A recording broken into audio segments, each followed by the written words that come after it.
छत्तीसगढ़ी गाने देखने के लिए हमारे YouTube चैनल को सब्सक्राइब करें और नए अपडेट्स जानने के लिए बेल आइकन के बटन को क्लिक करें।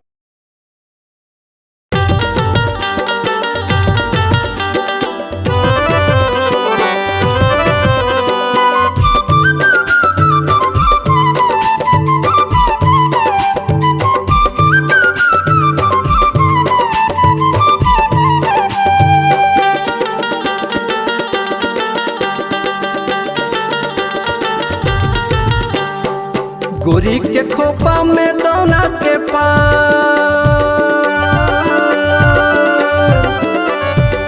गोरी के खोपा में दौना के पान घेरी बेरी ताना मारे रे मोर छूटत है परान गोरी का जाने वो ए जवाराला गोरी बुलिया बेवो मोर पारामा हाय रे गोरी बुलिया बेवो मोर पारामा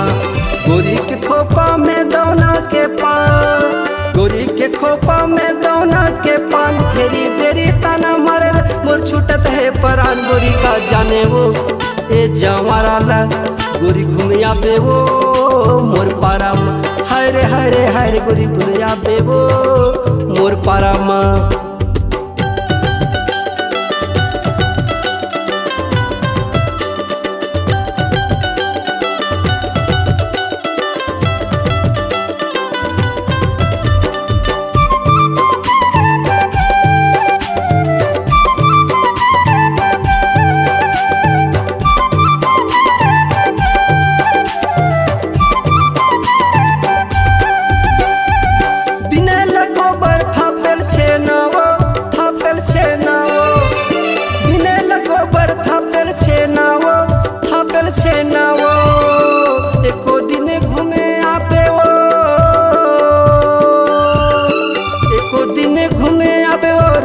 के मेला का गोरी का जाने वो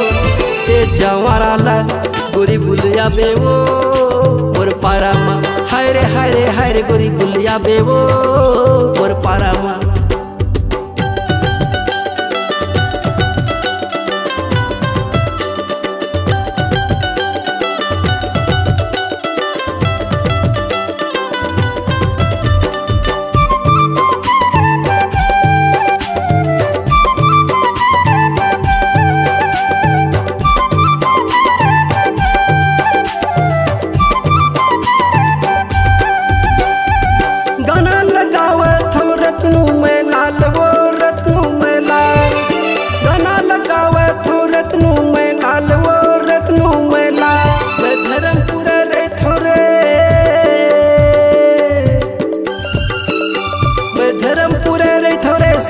नंगर धाम गोरी का जाने वो ए जवाराला गोरी बुलिया बेवो मोर पारामा हाय रे गोरी बुलिया बेवो मोर पारामा गोरी के खोपा में दौना के पान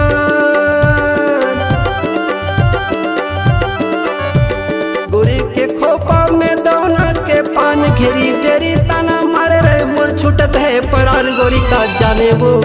ए जवाराला गोरी बुलिया बेवो मोर पारामा हाय रे गोरी बुलिया बेवो मोर पारामा गोरी के खोपा में दौना के पान गोरी के खोपा में दौना के पान घेरी बेरी ताना मारे रे मोर छूटत है परान गोरी का जाने वो ए जवाराला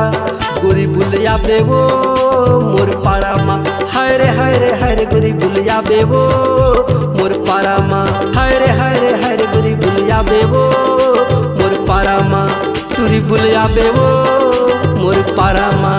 गुया बुलिया बेवो मोर पारामा तुरी बुलिया बेवो मोर पारामा गुया बुलिया बेरे मोर पारामा। आपकी आवाज ही आपकी पहचान है। यदि आप अपनी आवाज को एक नया आयाम देना चाहते हैं तो चले आइए मल्टी ट्रैक डिजिटल रिकॉर्डिंग के लिए AVM audio video studio Khamtarai Raipur. Mobile number 9301523929 और 7869646201। यदि आप नए एवं पुराने गीत सुनना चाहते हैं तो avmgana.com में जाकर गाना फ्री डाउनलोड करें और YouTube चैनल में AVM गाना और KK कैसेट्स को सब्सक्राइब